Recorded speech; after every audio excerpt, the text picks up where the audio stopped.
Center, and from there on, it's just been a lifelong study, and it's been a lot of fun through all along the way. And thank you for having me out. Today, it seems like this thing's going to have a mind of its own.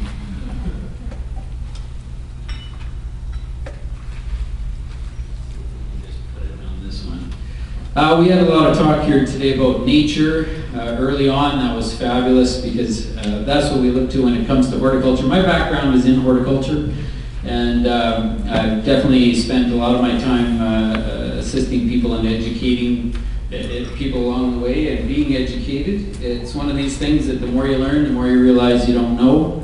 And ultimately, I was asked to talk about the social benefits of landscaping and sort of how irrigation plays a role in that. And ultimately, it seems that we know that as people have developed more expendable income and they're able to afford houses and homes, that sort of thing, that it's sort of a dream. Not everybody has a dream. Some people live in apartments and things, and they don't have landscaping or gardens, but a lot of people really like to have a garden and like to have that space. So they'll have a home and they'll develop the need for landscaping. Sometimes it's almost a competition when you see some of the larger homes around, and you sort of think a little bit about about this whole irrigation relationship. And it's an interesting fact that we found over the years that with everything to do with landscape horticulture, it all, especially in the Okanagan, it all has to do with irrigation. Like if you don't have irrigation, at least to initiate the planting, then you're not going to have plants. It's very, we've been having a lot of rainfall recently, but it's not anything that we can rely on. So ultimately what happens is that we have to develop irrigation systems that match our installations, and we have to be smart about selecting the right plants for the right spots.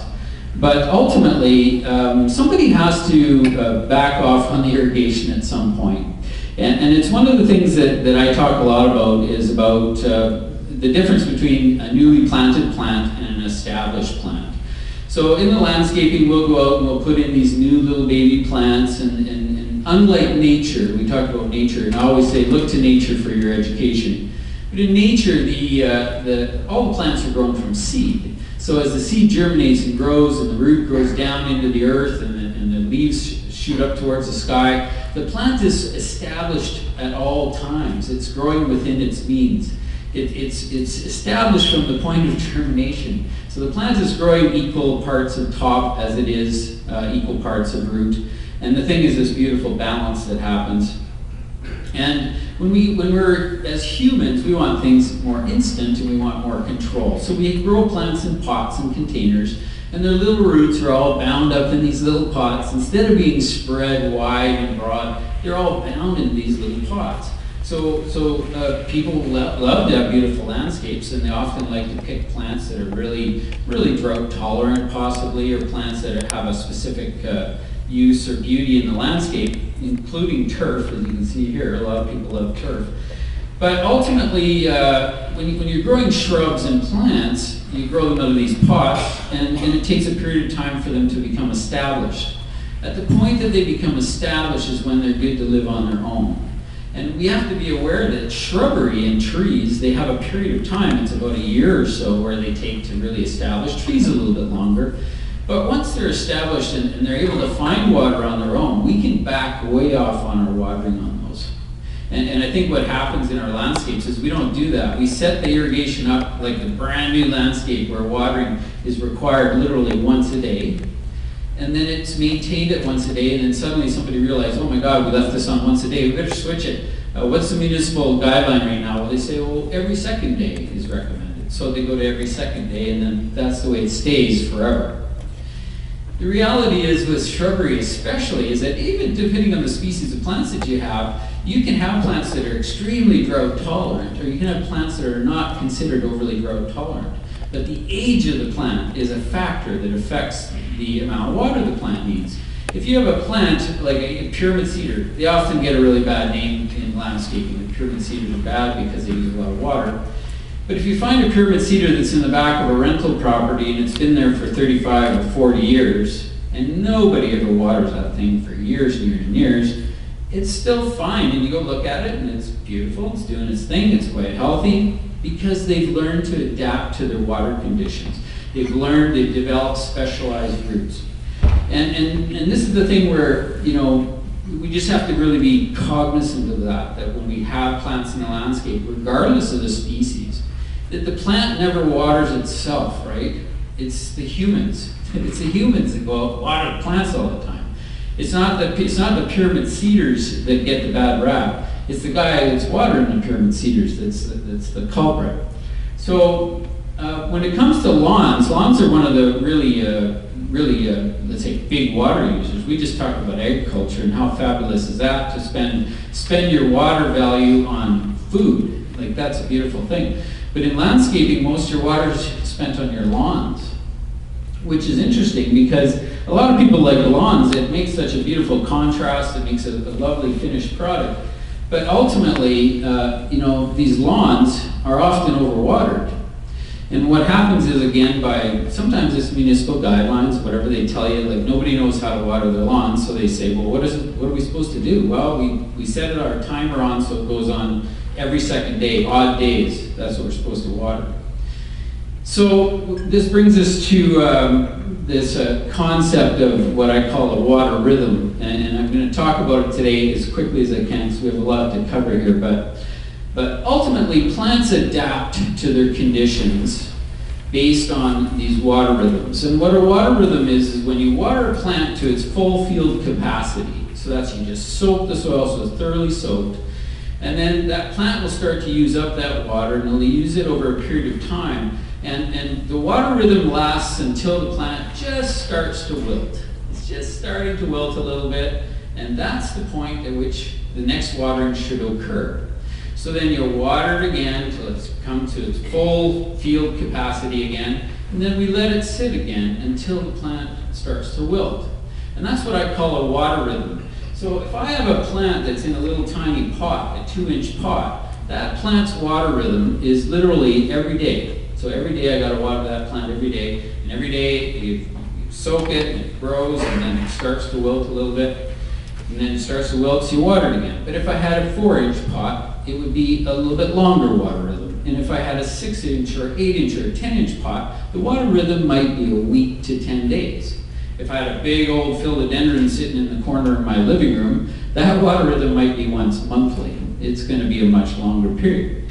But what an interesting thing is that if you take your water rhythm and you're constantly pushing that water rhythm to be just gradually longer and gradually longer and gradually longer, you literally train the plants to be expecting some drought.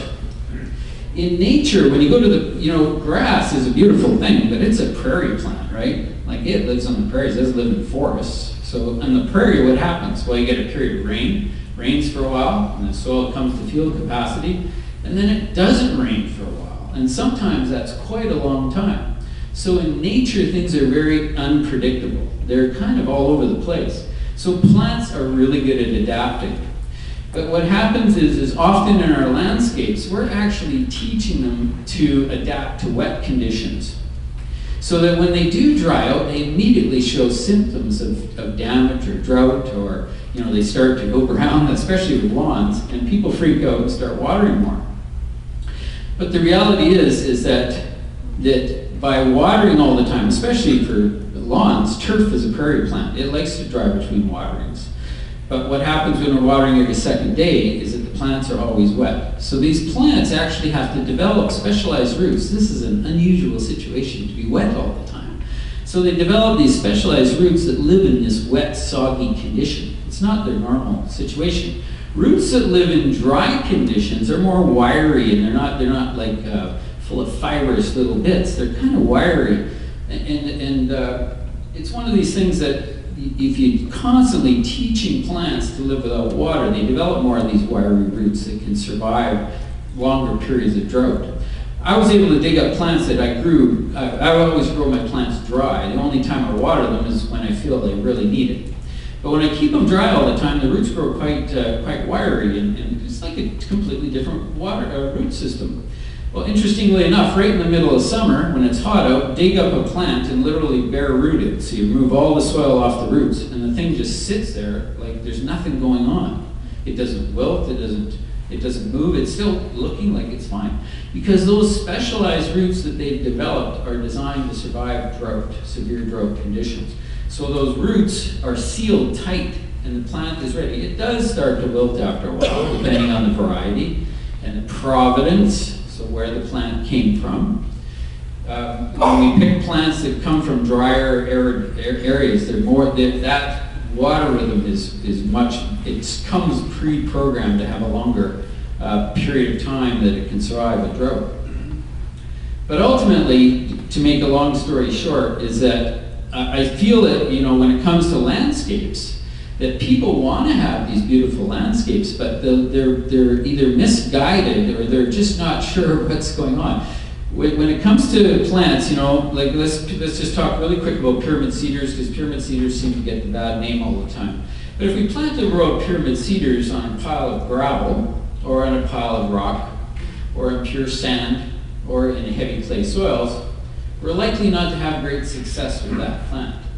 But if we built a beautiful mound of loamy soil that had sand and some compost in it, and it was a substantial size to allow for root development, and we put those plants in there, we're sort of matching, you know, the plant to the soil condition, you know, you're likely to have a lot better success with that plant, and you're likely to need a lot less water to manage it. So a couple of the things that come to mind are, you know, I really wish there was a building code for landscaping. If there was a building code, just like when you build a building, you have to follow a building code, right? Or else, you know, someone will fall and somebody will get sued. But in our landscapes, what happens is we build these really often very poorly constructed landscapes that require water continuously to keep these plants alive. Poorly selected plants to begin with. And what happens is we waste a ton of water. And then who pays for that, right? Everybody. So, you know, I don't know exactly where to go from there, because how do we get that message out there? But it's one of these things that I feel very strongly about, is that, you know, there needs to be more attention paid to the soils that we use, the systems that we install, the plants themselves. And, you know, you can pick drought-tolerant plants, but remember that a drought-tolerant plant is not drought-tolerant until it's established. So that means that when you're taking it out of one of these pots that I talked about, is that because it came out of a pot, it's not like a seedling that's kind of established right from day one. It takes 6 weeks to establish. Well, who's going to water it in that first 6 weeks, right? It's going to be an irrigation system, because a lot of people won't be out there with a hose. So the irrigation systems it's important that they're very efficient, but again, it's not the plant that's out there watering itself, it's the human. So what I always see is, that if there is a possibility, I'm just going to skip here to the end, is that ideally if all systems could eventually be managed by sensors on the plants, in the air, and in the soil, and so that it's a combination of data that goes into the timer, or the irrigation unit itself, and then it distributes water based on some parameters and some guidelines that we choose. The chances are we're going to be teaching those plants maybe to do without water rather than do with too much water. So instead of it being every second day watering, it's almost like you could program into a timer. If it doesn't exist already, somebody should invent it. But a timer that you can program in that says, this is a brand new planting.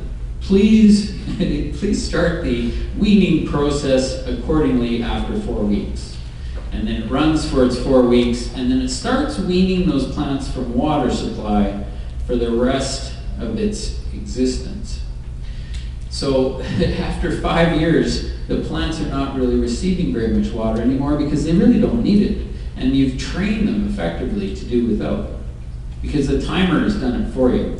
Whenever humans are involved, they see a plant that has a problem, and often it's a disease organism, or it can be an abiotic issue that you may see. But right away, the first thing people do is they look at that plant and they say, that's a sick plant. You know what the problem is? It's a water problem. Call the irrigation guy, let's start soaking it. So get your soil probes out, right? and put it in the ground and don't guess, check it. Put the probe in the ground, pull it out and look at it and you go, oh my God, this is soaking wet. You know, that plant is drowning. No wonder it's wilting, its roots are rotted. So, you know, you see the wilt, but you think it's lacking water. The reality is if you don't dig and look and check, you won't know. And sometimes it is water, and that's something we have to deal with, but in most cases, plants will learn to adapt without water if we can just teach them that. And so again, we look to nature, and in nature, these things happen. The plants are adaptable, but they're trainable too. We're training them and teaching them, and let's not teach them to live with tons of water. Let's teach them to live with very little water. And I think that would be a big step. So that's my session.